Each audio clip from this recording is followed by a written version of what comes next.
देते हैं। आप देखो जितने भी दैत्य हुए हैं ना, वो सब भगवान भोलेनाथ के ही चेले हैं। ब्रह्मा विष्णु के बहुत ही कम हैं। आप गिनती करके देख लो, ज्यादातर जितने भी रावण जैसे धुरंधर भगवान भोलेनाथ के ही तो शिष्य थे ना। भगवान भोलेनाथ इतने प्रसन्न हो जाते हैं शीघ्र ही कि रावण के ऊपर प्रसन्न हो गए। उससे कहा, मांगो क्या चाहते हो? रावण ने कहा, प्रभु हम यही चाहते हैं कि आप हमारी लंका में चल करके निवास करें। इतने प्रसन्न हो जाते हैं, इतने उतावले हो जाते हैं कि वो वरदान देने में खुद ही अपने आप को फंसा डालते हैं। ऐसे दीन बंधु भक्त वत्सल अकारण करुणा वरुणालय हमारे भगवान भोलेनाथ हैं। भगवान भोलेनाथ सभी देवताओं को अपने साथ में लेकर के उस यज्ञ मंडप पर पहुंचे। वहां यज्ञ की पूर्णाहुति करने की तैयारी की गई। अब ये हुआ कि यज्ञ का जो यजमान दक्ष है, दक्ष को तो समाप्त कर दिया गया है। अब यज्ञ का यजमान कौन बने? भगवान भोलेनाथ ने कहा, जो शुरू से था भाई अभी भी रहेगा। अब यजमान कोई 4 बार बदलते थोड़ी है। बोले, प्रभु दक्ष का तो सिर यज्ञ की हवन कुंड में भस्म कर दिया गया है। भगवान भोलेनाथ ने कहा, क्या समस्या है? अपने गणों को भेजा। बोले, जाओ जो सबसे पहले तुम्हें दिखाई पड़ जाए उसी का सिर काट करके ले आना और दक्ष के लगा देना।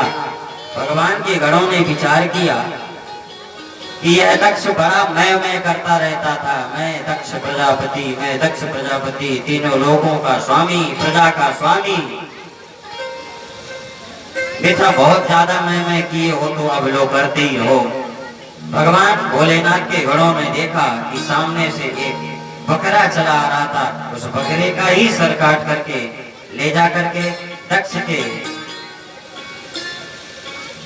गर्दन पर लगा दिया।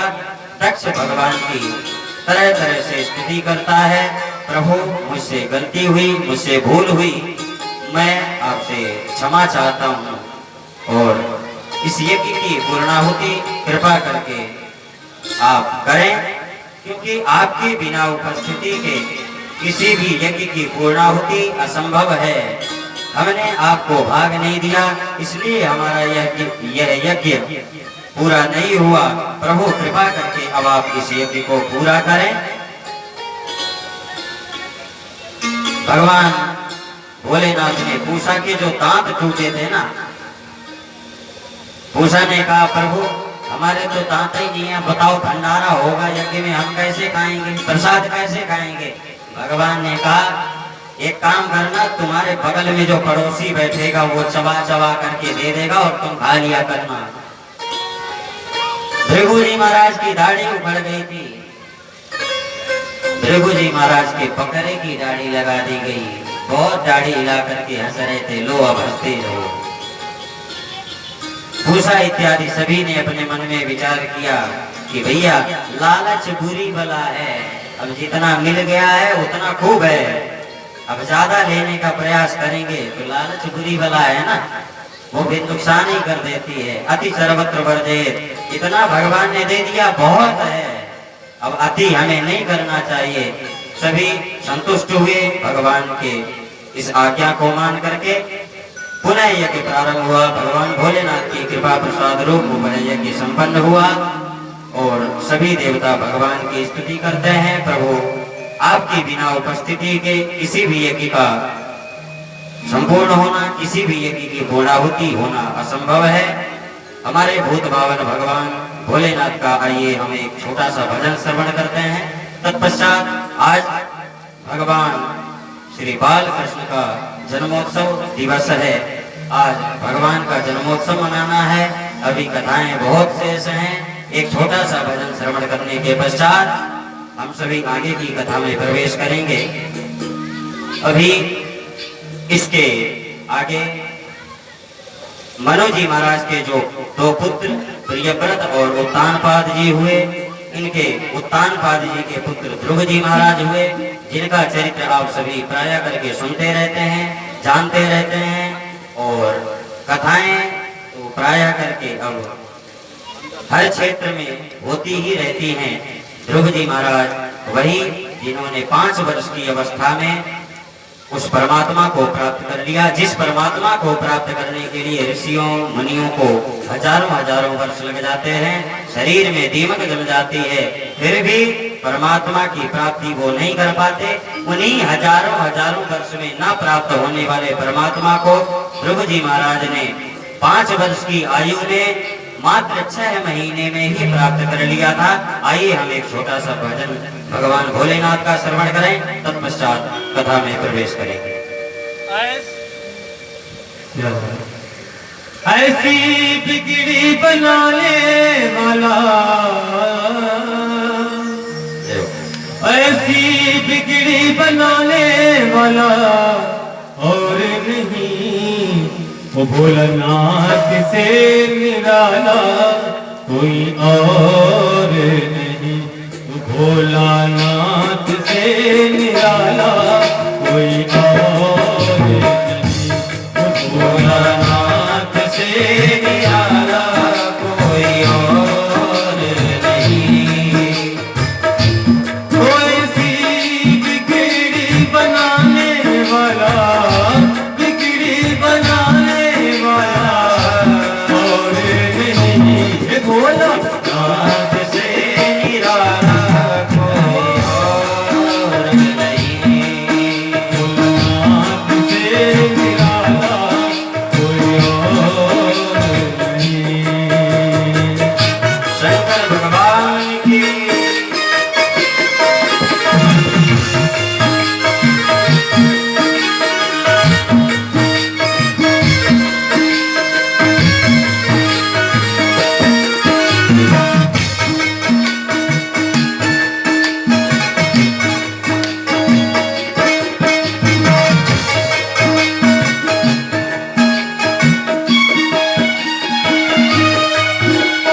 आया जब जब करवट बदले, आप चमकते अगले पिछले, आया जब जब करवट बदले, आप चमकते अगले पिछले, आप चमकते अगले पिछले, आप चमकते अगले पिछले।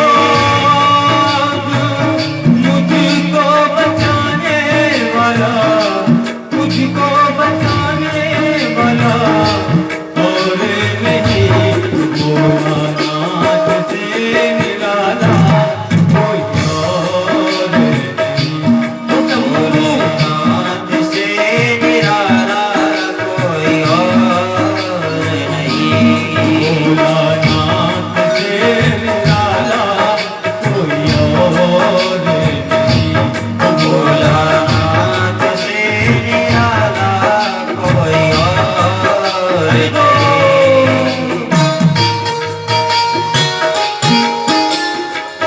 आप लोग एक बात बताइए, भजन को कैसे श्रवण करना चाहिए पता है?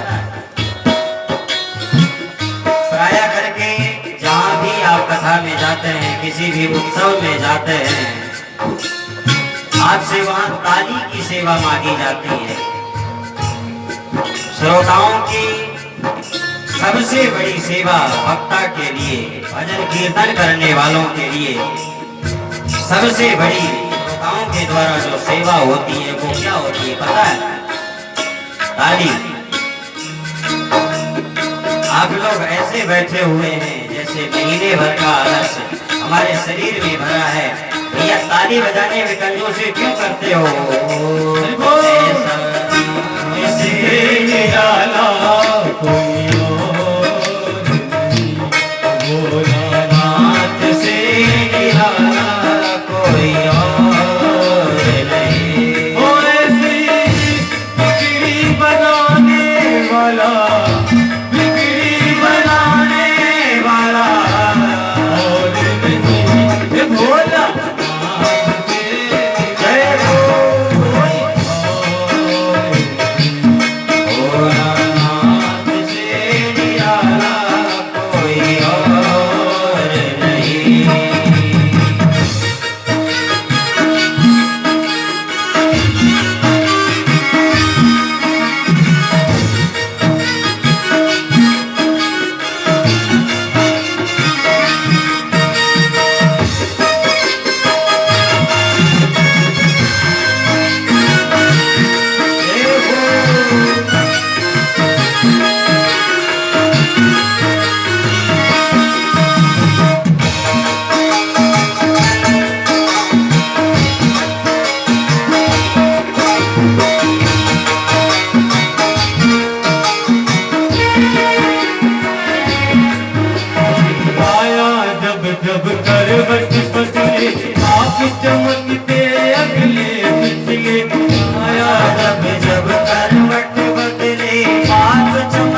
श्री शंकर भगवान की जय हो। इस तरह से हमने और आप सभी ने सती चरित्र और ध्रुव चरित्र को श्रवण किया। देखिए, ध्रुव जी महाराज को 5 वर्ष की अवस्था में ही 6 महीने में इतने कम समय में भगवान ने दर्शन दे करके केवल अपने भक्तों को यही संदेश देना चाहा है कि भैया, निर्मल मन जन सो मोहि पावा, निर्मल मन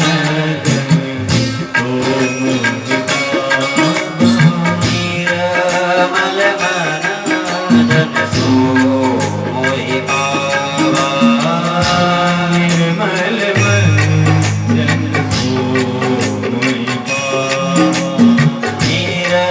निर्मल मन जन सो मोहि पावा, निर्मल मन जन सो मोहि पावा,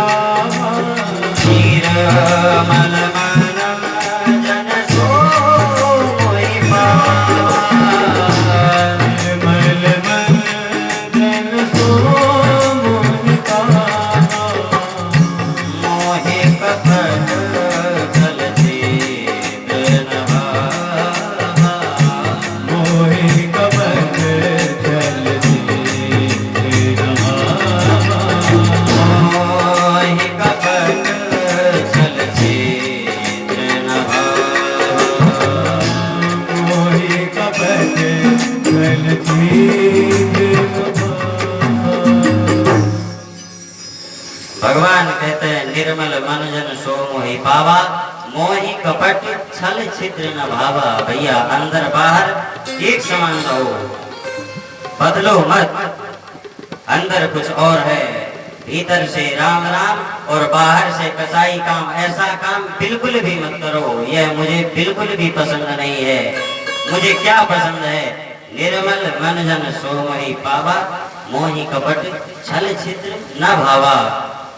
मुझे कपटी आदमी, दिखावा करने वाला बिल्कुल भी पसंद नहीं है। मैं उसे बिल्कुल भी देखना भी नहीं चाहता हूं। तो मुझे प्राप्त कैसे करते हैं? भगवान बता रहे हैं, निर्मल मन जन सो मोहि पावा। निर्मल व्यक्ति ही मुझे प्राप्त कर सकता है, जिसका मन निर्मल हो। निर्मल का अर्थ होता है काम, क्रोध, लोभ, मोह इत्यादि विकारों से रहित मन, उसी को निर्मल मन कहते हैं। ये जो काम, क्रोध, लोभ, मोह इत्यादि ये 4 प्रकार के जो विकार होते हैं, ये बच्चों के अंदर बिल्कुल भी नहीं होते। जो बड़े हो जाते हैं ना, उनके अंदर ये विकार रोम रोम में भरे रहते हैं। लेकिन जो बच्चे होते हैं, उनके अंदर ना काम होता है, ना क्रोध होता है, ना किसी वस्तु के प्रति लोभ होता है और ना किसी के प्रति मोह होता है। जो पुराने बुजुर्ग लोग कहते हैं, पुरानी माताएं भी कहती हैं कि जो बच्चे होते हैं ना, उन्हें भगवान के दर्शन हुआ करते हैं। किन बच्चों को? जब तक वो माँ शब्द कहना नहीं सीख पाते, तब तक। सांसारिक शब्दों को बोलना वो सीखे कि भगवान उन्हें दिखाई देना बंद कर देते हैं। और जब तक वो बच्चे कुछ बोल नहीं पाते, केवल उनके पास रोना रोना रहता है, उस समय उन्हें प्रेम से शांत करने के लिए, जब बच्चे रोते रहते हैं, माँ बच्चों के पास नहीं पहुंच पाती है, उस समय भगवान उन बच्चों को अपनी गोद में लेकर के खिलाया करते हैं, उन बच्चों से प्रेम किया करते हैं। इसलिए भैया कहते हैं कि भगवान में, वो बच्चों में भगवान होते हैं। बच्चों में हमें भगवान को देखना चाहिए। और जो बच्चे होते हैं, उनका मन बड़ा निर्मल होता है, उनके अंदर काम, क्रोध, लोभ, मोह इत्यादि ये विकार बिल्कुल भी नहीं होते। इसलिए बच्चा निर्मल और निर्मल मन जन सो मोहि पावा, निर्मल व्यक्ति ही मुझे प्राप्त कर सकता है। इसलिए अपने मन को हमें निर्मल बना करके रखना चाहिए। भगवान अपने भक्तों को ध्रुव जी महाराज के 6 महीने में दर्शन देने के माध्यम से यही संदेश देना चाहते हैं कि भैया यदि मुझे प्राप्त करना चाहते हो तो पहले अपने मन को निर्मल बनाओ, अपने अंतःकरण को पवित्र करो। बाहर के तन को चमकाने से मुझे कोई प्रभाव नहीं पड़ता है, क्योंकि तन को चमका करके तो हमारे पास शूर्पणखा भी आई थी। देख लो शूर्पणखा का क्या हाल हुआ। भगवान संदेश दे रहे हैं, भैया देख लेना शूर्पणखा कितना सुंदर वेशभूषा बना करके आई थी, वेश धारण करके आई थी। अभी आगे की कथा में आपको सुनने को मिलेगा पूतना कितना सुंदर रूप बना करके भगवान को स्तनपान कराने के लिए आई थी। लेकिन इन सब का क्या हाल हुआ भगवान बताना चाह रहे हैं, भैया इसलिए दिखावटी पना बिल्कुल भी मत करना। अपने मन को निर्मल बनाना, अपने मन को निष्काम बनाना और निष्काम भाव से हमारी उपासना करोगे। क्योंकि देखो शूर्पणखा अपने तन को चमका धमका करके हमारे पास में आई थी, उसकी क्या दशा हुई। और एक तरफ आप सबरी मैया को देख लो, अंगम गलितम पलितम मुंडम, शरीर उसका गल चुका था, जर्जरित हो गया था, कितनी बुढ़ी हो गई थी। रामा रामा रटते रटते बीती रे उमरिया, रघुकुल नंदन कब आओगे भिलनी की डगरिया। अब देखो बीती रे उमरिया, सारी उम्र बीत गई, भगवान की प्रतीक्षा, भगवान की बाट देखते देखते, भगवान की राह देखते देखते सबरी मैया जैसे जर्जरित शरीर वाले को भगवान की प्राप्ति कितनी सहजता से हुई। भगवान स्वयं मिलने के लिए सबरी मैया के पास गए और स्वयं पास में आई शूर्पणखा की क्या दशा हुई। भगवान भक्तों को बताना चाहते हैं कि भैया दिखावा बिल्कुल भी कभी भूल से मत कर देना, क्योंकि निर्मल मन जन सो मोहि पावा, मोहि कपट छल छिद्र न भावा। मुझे निर्मल व्यक्ति जितने अच्छे लगते हैं उतने अच्छे जो बाहर से तन को चमका करके तन की पवित्रता जो दिखाते हैं वो मुझे बिल्कुल भी रुचिकर नहीं होते हैं। अब हमारा जो मन है वो निर्मल कैसे होगा, प्रश्न उठता है। हर व्यक्ति के मन में प्रश्न होगा कि हमारा जो मन है इसको निर्मल कैसे बनाया जाए, क्योंकि तन को पवित्र करने के लिए तरह तरह की कंपनियां हैं, पता नहीं कितने साबुन क्रीम फेस वॉश क्या क्या अभी चल गए, पता नहीं अब की नाम गिनाना उनका मुश्किल होता है। लेकिन भैया ऐसी कौन सी कंपनी है जो हमारे मन को निर्मल बना दे, हमारे मन को पवित्र बना दे? भला कोई ऐसी कंपनी है क्या? किसी की जानकारी में है क्या? यदि किसी की जानकारी में हो तो हमें आकर के बता देना, हम भी उस कंपनी की साबुन और जो कुछ भी आता है लेने का प्रयास करेंगे।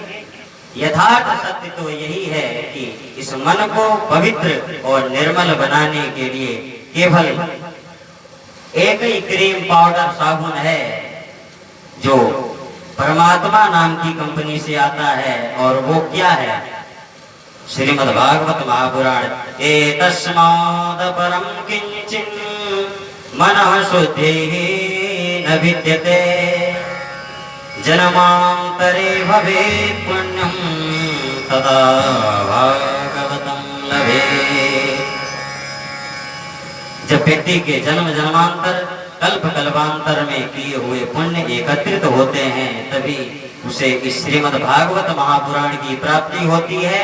और श्री सूत जी महाराज सौनकादि ऋषियों को बताते हैं, भैया इससे बढ़ करके एतस्मात् मतलब इससे अपरम अलग बढ़ करके, इसके अलावा अपरम अलावा किंचित कोई भी कुछ भी मना शुद्धि मन की शुद्धि के लिए न भी देते, कुछ भी नहीं है जिसके माध्यम से मन की शुद्धि हो, हमारा मन निर्मल हो, पवित्र हो, अंतःकरण पवित्र हो। इसलिए भागवत की कथा, परमात्मा की कथा को श्रवण करना चाहिए, परमात्मा के नामों का गुणानुवाद करना चाहिए।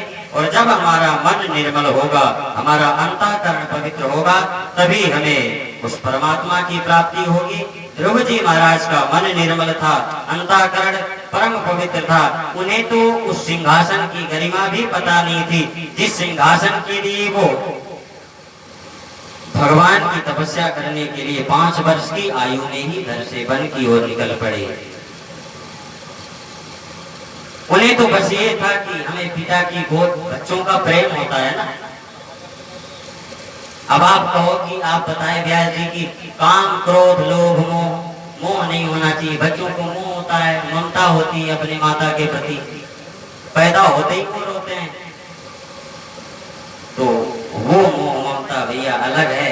सांसारिक मोह ममता जो हमारे और आपके बीच में होती है, बच्चों की मोह ममता केवल एक के प्रति, अपनी माँ के प्रति होती है। और हम जो कुछ आयु वाले हो चुके हैं, उनकी मोह ममता तो संसार के किन किन वस्तुओं के प्रति होती है, उनके लिए कहा गया है काम, क्रोध, लोभ, मोह इत्यादि विकारों से रहित। हमारा जब मन निर्मल होगा, तभी हम परमात्मा की प्राप्ति कर पाएंगे। और हमारा मन भगवान के नामोच्चारण, गुणानुवाद, संकीर्तन, मनन, चिंतन और स्मरण करने से ही मन पवित्र होता है। और मन पवित्र करके हम परमात्मा की प्राप्ति कर सकते हैं। आगे की कथा में इन्हीं ध्रुव जी महाराज के वंश में चल करके आगे वेद हुए, पृथु जी महाराज हुए, जिनकी पत्नी अर्ची देवी थी, साक्षात नारायण के स्वरूप थे। उन्होंने संसार के समस्त जीवों के कल्याण के लिए पृथ्वी से तरह तरह के सामग्रियों का दोहन किया। अब परीक्षित जी महाराज सुखदेव जी से प्रश्न करते हैं, भगवान, जिन बार भगवान ने हिरण्याक्ष नाम के दैत्य को मारा था, उसका आपने अभी बताया था कि उसका जो भाई हिरण्यकश्यप था, उसने भगवान से द्वेष किया था। सुखदेव जी ने कहा, हाँ परीक्षित, हिरण्यकश्यप ने भगवान से द्वेष किया था। हिरण्याक्ष के मर जाने के बाद, समाप्त हो जाने के बाद, अपनी माता को रोती हुई देख करके हिरण्यकश्यप उसे सांत्वना देता है कि माँ, तू रोना बंद कर, चुप हो जा। वो भगवान कोई आज का छलिया कपटी थोड़ी है, वो तो बहुत पहले से पता नहीं कितनों को छलता आया है, कितना कपटी है, कितना स्वार्थी है। जब तक मैं उस भगवान से, उस विष्णु से बदला नहीं ले लूंगा, तब तक मैं घर वापस लौट करके नहीं आऊंगा। और यदि मैं कहीं बदला नहीं ले पाया तो मां, मैं तेरा पुत्र नहीं। यह कहकर हिरण्यकश्यप पर्वत पर चला गया। वहां जाकर के उसने 1000 वर्ष तक ब्रह्मदेवाय नमः इस मंत्र का जाप किया, ब्रह्मदेव को प्रसन्न किया। ब्रह्मदेव प्रसन्न होकर के जब प्रकट हुए, ब्रह्मदेव ने कहा, बेटा, तुम्हारी तपस्या बहुत कठिन थी। इतने कठिन परिश्रम के बाद आज तुमने 1000 वर्ष बिताए हैं तपस्या करते करते। हिरण्यकश्यप 1000 वर्ष तक आप बताओ, एक पैर से और पैर के अंगूठे के बल पर खड़े होकर के जो व्यक्ति 1000 वर्ष तक, यहाँ 10 मिनट खड़े हो पाना मुश्किल होता है, जो 1000 वर्ष तक तपस्या किया, आप अनुमान लगा सकते हो उसकी तपस्या कितनी तगड़ी रही होगी। ब्रह्मदेव प्रसन्न हुए, हिरण्यकश्यप से कहा, वरदान मांगो। हिरण्यकश्यप ने कहा, प्रभु, मुझे आप वरदान दे दो, मैं अजर अमर हो जाऊं। ब्रह्मा जी ने कहा, ये तो बेटा हमारे बस की भी बात नहीं, हमें भी बदलना पड़ता है, हमारा भी समय निश्चित है। जब हमारा समय आता है तो हमें भी अपना वह पद छोड़ना पड़ता है। ये अपने बस की बात नहीं, कुछ और मांगो। हिरण्यकश्यप ने भगवान से मांगना शुरू किया, अपनी लिस्ट खोली। अच्छा, आप हमें वरदान देना चाहते हैं तो दीजिए, हमें यह वरदान दीजिए कि संसार में बनाए हुए आपके द्वारा जितने भी जीव हैं उनसे मेरी मृत्यु कदापि ना हो। मेरी मृत्यु ना दिन में हो, ना रात में हो, ना घर के बाहर हो, ना घर के भीतर हो, ना ऊपर हो, ना नीचे हो। और आपके द्वारा बनाए हुए जो 12 महीने हैं उन महीनों में भी मेरी मृत्यु ना हो, ना दिन में हो, ना रात में हो, ना अस्त्र से हो, ना शस्त्र से हो। ब्रह्मा जी आश्चर्यचकित हो गए, अरे भैया 1000 वर्ष की तपस्या तो एक ही किया है, पहली बार ऐसे भक्त से हमारा पाला पड़ा है जो एक बार तपस्या करके इतने सारे वरदान एक साथ मांग रहा है। ब्रह्मदेव ने कहा, देखो हिरण्यकश्यप, तुमने वरदान तो बहुत ही ज्यादा अभीष्ट वरदान मांगे हैं, तुम्हारी बुद्धि तो बहुत आगे तक भाग रही है, लेकिन कोई बात नहीं, तुमने 1000 वर्ष तक तपस्या की है, इसलिए हम तुम्हें यह वरदान देते हैं, क्योंकि तुम्हारे जैसी तपस्या कर पाना सबके बस की बात नहीं है। तो हमारा वरदान कभी ना कभी तो किसी के काम में आना चाहिए ना। हिरण्यकश्यप 1000 वर्ष तक तपस्या कर रहा था, तो उसके शरीर में दीमक जम गई थी। अब आप सोच सकते हो उसकी तपस्या कितनी कठिन, कितने परिश्रम से वो ब्रह्मदेव को प्रसन्न किया, और ब्रह्मदेव भी उसके ऊपर प्रसन्न होकर के उसे वो सब के सब वरदान दिए। ना तेरी मृत्यु दिन में होगी, ना रात में होगी, ना घर के बाहर होगी, ना घर के भीतर होगी, ना आकाश में होगी, ना पृथ्वी पर होगी, ना दिन में होगी और ना रात में होगी। मेरे बनाए हुए जीवों के द्वारा तेरी मृत्यु कभी नहीं होगी। जो मेरे द्वारा बनाए हुए हैं, जिनकी सृष्टि मुझसे हुई है, उनसे तेरी मृत्यु नहीं होगी। मेरे द्वारा बनाए हुए जो 12 महीने हैं, उन महीनों में भी तेरी मृत्यु नहीं होगी। हिरण्यकश्यप तो प्रसन्न होकर के, स्वतंत्र होकर के, स्वच्छंद रूप से विचरण करने लगा, देवताओं को परेशान करता रहता था। हिरण्यकश्यप के 4 पुत्र थे, प्रहलाद, आह्लाद, संलाद और प्रहलाद। सबसे छोटे प्रहलाद जी महाराज थे, जिनका चरित्र आप सभी प्राय करके कथाओं में सुनते रहते हैं, जानते हैं। मैं कथा को बहुत संक्षेप में करने का प्रयास कर रहा हूँ, क्योंकि अभी कथा बहुत शेष है, समय भी कम है और आज भगवान का जन्म भी करवाना है, इसलिए कथा को संक्षेप में और अच्छी प्रकार से आप ध्यान दे करके सुने। हिरण्यकश्यप के 4 पुत्र थे, आह्लाद, हलाद, संलाद और प्रहलाद। ये चारों पुत्रों में से जो प्रहलाद जी महाराज सबसे छोटे थे, उनकी शुरू से ही परमात्मा के प्रति निष्ठा थी, भगवान के प्रति भक्ति रखने वाले थे, भगवान के नामों का गुणानुवाद करने वाले थे, भगवान के नामों के प्रति श्रद्धा रखने वाले थे, इस संसार के मोह माया से किनारे रहने वाले थे। हिरण्यकश्यप तरह तरह के तरीकों से देवताओं को परेशान करता रहता था। सभी देवता भगवान नारायण के पास गए, प्रभु इस दैत्य से हमारा कब छुटकारा होगा। भगवान ने कहा, घबराओ मत, वह अपने तुम काल की प्रतीक्षा करो, वह समय आएगा जब इस दैत्य से तुम सबको मुक्ति मिलेगी। प्रहलाद जो हिरण्यकश्यप के सबसे छोटे पुत्र थे, उनकी शुरू से भगवत भक्ति और भगवत निष्ठा को देख करके हिरण्यकश्यप के मन में कुछ अटपटा सा विचार हमेशा बना रहता था। वो इस बात को लेकर के चिंतित रहता था कि यह हमारे कुल का द्रोही तो नहीं निकलेगा, कहीं यह वही नारायण तो नहीं है कि हमारे बेटे के रूप में हमारे घर में जन्म ले लिया हो, क्योंकि वो तो छलिया है ना, लोगों को छलता रहता है अपने नए नए तरीकों से, कपटी है, हमेशा धोखा देता रहता है। हिरण्यकश्यप इस बात से बड़ी चिंता में रहता था। उसने अपने पुत्र प्रहलाद को समय आने पर गुरुकुल में भेजा। गुरुकुल